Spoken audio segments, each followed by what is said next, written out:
नमस्कार दोस्तों, कोलकाता में रहने वाली पूजा सिंह 29 जुलाई 2019 को इवेंट मैनेजिंग से जुड़े काम के लिए बेंगलोर जाती हैं, मगर अगले ही दिन बड़े रहस्यमयी तरीके से गायब हो जाती हैं। मिसिंग रिपोर्ट दर्ज होने के बाद तलाश शुरू होती है। उसके बाद पुलिस के हाथों एक ऐसी जानकारी लगती है जिसे सुन के पैरों तले जमीन निकल जाती है। एक नादानी जिसे हम और आप डेली वे में कर देते होंगे। एक छोटी सी गलती का नतीजा इतना भयानक भी हो सकता है, यह सोचना भी नामुमकिन है। चलिए जानते हैं पूरी केस स्टडी। मैं हूं सिद्धार्थ, आप देख रहे हैं किस्से कहानी। ये कहानी पूजा सिंह दे की है। उम्र 32 साल, रहने वाली कलकत्ता की। कुछ साल पहले तक पूजा एक मॉडल के तौर पे काम किया करती थी। बाद में इन्होंने इवेंट मैनेजिंग का काम शुरू कर दिया। पूजा की शादी साल 2012 में हुई थी। 29 जुलाई 2019 में पूजा बेंगलोर जाती हैं काम के सिलसिले में। 29 तारीख को फ्लाइट लेके बेंगलोर आती हैं। बेंगलोर से ओला कैब बुक करके अपने होटल चली जाती हैं। जब पूजा एयरपोर्ट से होटल जा रही थी तो कैब ड्राइवर से थोड़ी बहुत बातचीत भी होती है। इस दौरान पूजा को कैब ड्राइवर का बिहेवियर अच्छा लगता है। दोनों बात करते करते होटल पहुंच जाते हैं।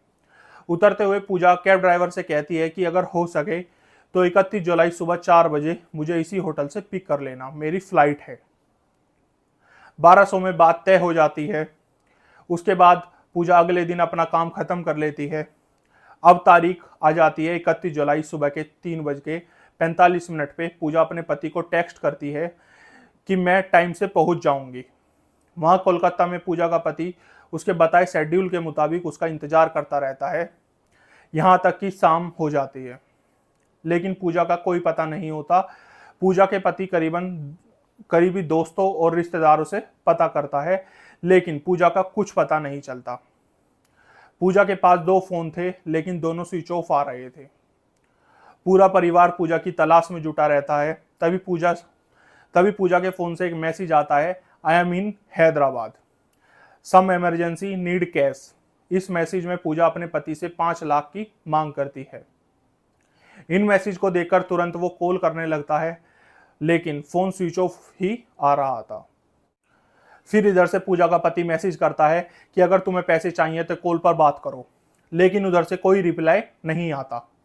यह देखकर सब डर जाते हैं और कोलकाता के न्यू टाउन पुलिस स्टेशन में जाकर पूजा की मिसिंग रिपोर्ट लिखवाते हैं।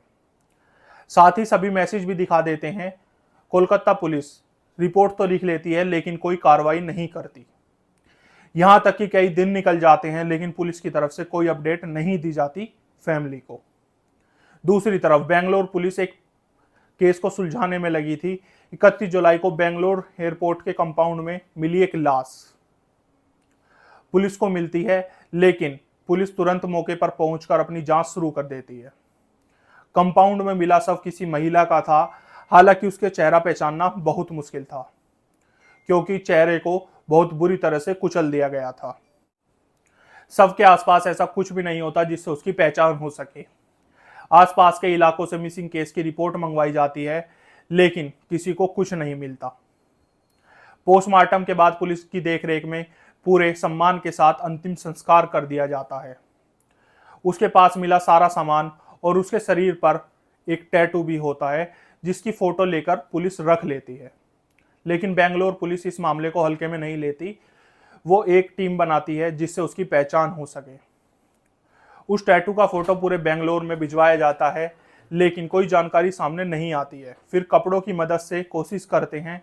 जिस ब्रांड के कपड़े वो पहने हुई थी उससे जानकारी मिलती है कि इन कपड़ों की खरीदारी कलकत्ता में होती है। उसके बाद टीम पूरी कलकत्ता में मिसिंग रिपोर्ट की जानकारी हासिल करती है। उससे उनके सामने आता है कि न्यू टाउन थाने में एक मिसिंग रिपोर्ट है। उससे जानकारी उसकी काफ़ी ज़्यादा मिलती है। पुलिस को काफ़ी हद तक यकीन हो जाता है कि वो लाश पूजा सिंह दे की थी। कंफर्म करने के लिए 16 अगस्त पूजा के भाई को फ़ोन मिलाया जाता है, जिससे पूजा का भाई तुरंत फ्लाइट लेके बेंगलोर पहुंच जाता है। बिना किसी को बताए पूजा का भाई स्टेशन पहुंच जाता है। स्टेशन जाने के बाद पुलिस लाश के आसपास मिला सभी सामान और फोटो उसे दिखाते हैं। भले ही मृत महिला का चेहरा फोटो में नहीं दिख रहा था, पर उसका भाई सभी चीज़ों को देखकर यह कंफर्म कर देता है कि ये और कोई नहीं बल्कि उसकी बहन पूजा ही है। पूजा का भाई अपने जीजा और पिताजी को फोन कर देता है अगले ही दिन और सभी बेंगलोर आ जाते हैं और पूजा की आइडेंटिटी कंफर्म कर देते हैं। जांच के दौरान कोलकाता पुलिस की एक बड़ी लापरवाही सामने आती है। मिसिंग रिपोर्ट में पूजा के बेंगलोर जाने की बात साफ साफ लिखवाई गई थी, लेकिन कोलकाता पुलिस ने रिपोर्ट सिर्फ धूल खाने के लिए लिखी थी। वो तो बेंगलोर पुलिस की मेहनत थी कि पूजा का परिवार मिल पाया। पुलिस ने यह तो पता लगा लिया था कि मरने वाली महिला कौन थी, पर अब इसका पता लगाना था कि यह सब किया किसने और क्यों किया। पूजा का मेल का एक्सेस उसके पति के पास होता है और उसमें दिखता है कि बेंगलोर पहुंचने के बाद उसने एक ओला कैब बुक की थी। अब पुलिस उस ओला कैब का ट्रेस करती है, जिससे पता लगता है कि पूजा द्वारा करी हुई बुकिंग ही उसकी लास्ट बुक थी। पुलिस उस कैब ड्राइवर की डिटेल निकलवाती है, जिसका नाम HM नागेश था, उम्र 22 साल। अब पुलिस नागेश के मोबाइल को ट्रैक करती है और एक जानकारी सामने निकल के आती है। जब पूजा के फोन से पैसों की मांग की गई थी तो नागेश के फोन की लोकेशन भी सेम थी। पुलिस नागेश के पीछे हाथ धोकर पड़ जाती है और वो पकड़ में आ जाता है। उसके बाद उससे पूछताछ होती है। वो शुरू में तो सब कुछ नकार देता है, लेकिन पुलिस थोड़ा सा और जोर डालकर पूछती है तो बताना स्टार्ट करता है कि क्या हुआ था। वो कहता है कि पूजा एयरपोर्ट से उसकी कैब में बैठती है और कुछ बात होने लगती है धीरे धीरे। उसका नेचर उसे सही लगता है।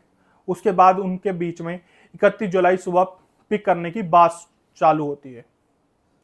पूजा का कहना था कि सुबह शायद हो सकता है उसे कोई कैब ना मिले, इसलिए उसकी बात 1200 में तय हो जाती है। नागेश पूजा को लूटने का प्लान बनाता है क्योंकि उसे ऐसा लगता है कि पूजा बहुत अमीर परिवार से है। उसके बाद अच्छा पैसा और ज्वेलरी दोनों चीज मिल जाएंगी। वो एक चाकू खरीदता है और अपनी सीट के नीचे रख लेता है। साथ ही जैक रोड भी अपने साथ ही रख लेता है। डील के मुताबिक 3:45 बजे वो होटल पहुंच जाता है और पूजा भी तैयार ही होती है। वो कैब में बैठती है और काफी थकी होने की वजह से वो सो जाती है। नागेश ये देखकर अपना रास्ता मोड़ लेता है एक सुनसान सड़क की तरफ और वहां गाड़ी रोककर पूजा से कहता है कि तुम्हारे पास जो कुछ भी है वो सब मुझे दे दो। पूजा विरोध करती है और चिल्लाने लगती है। इतने में नागेश रोड लेके उसके सर पर मार देता है। पूजा वहीं गिरकर बेहोश हो जाती है। वो उसे कार में डालता है और एयरपोर्ट के कंपाउंड में गाड़ी रोकता है। इसमें पूजा को होश आ जाता है। वो गाड़ी से निकलकर धीरे धीरे चलने लगती है। नागेश जल्दी से पूजा के पास जाता है और उसके पास रखे चाकू से ताबड़तोड़ वार करने लगता है। पूजा चिल्लाने की कोशिश करती है, लेकिन उसकी आवाज सुनने वाला वहां पर कोई नहीं था। पोस्टमार्टम की रिपोर्ट के मुताबिक 22 बार उस पर वार किया गया था। इतने वार के बाद भी पूजा की सांसें चल रही थी। नागेश को गुस्सा आता है। वो पास ही रखे बड़े से पत्थर को उठाता है और पूजा के सीने पे दे मारता है। अंततः पूजा की सांस दम तोड़ देती है। उसके बाद उसे डर सताने लगता है और वो बड़े से पत्थर को फिर से उठाता है और अब पूजा के मुंह पर मार देता है, जिससे उसकी कोई पहचान ना कर सके।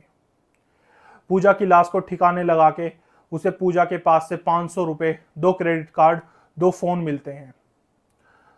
कार्ड उसके कुछ काम के ही नहीं थे। एक फोन एप्पल का था, वो उसे बहुत ही सस्ते दामों में बेच देता है, और दूसरे मोबाइल वीवो का था। उसका IMEI नंबर चेंज करवा देता है और उसी फोन से पूजा के पति को मैसेज करता है अपनी टूटी फूटी इंग्लिश के साथ। यह सब कुछ टल सकता था अगर पूजा ने नादानी ना की होती। पुलिस के मुताबिक ये सब होने से रुक सकता था अगर पूजा ने ओला कैब के थ्रू बुकिंग की होती, लेकिन पूजा ने ऑफ द प्लेटफॉर्म डील की, शायद कुछ पैसे बचाने के लिए या फिर कुछ सुबह सुबह कैब ना मिले इस डर से। लेकिन इस गलती की कीमत पूजा को अपनी जान देकर चुकानी पड़ी। आपको जानकारी अच्छी लगी तो वीडियो को लाइक और चैनल को सब्सक्राइब करके हमारा उत्साह बढ़ाएं। धन्यवाद।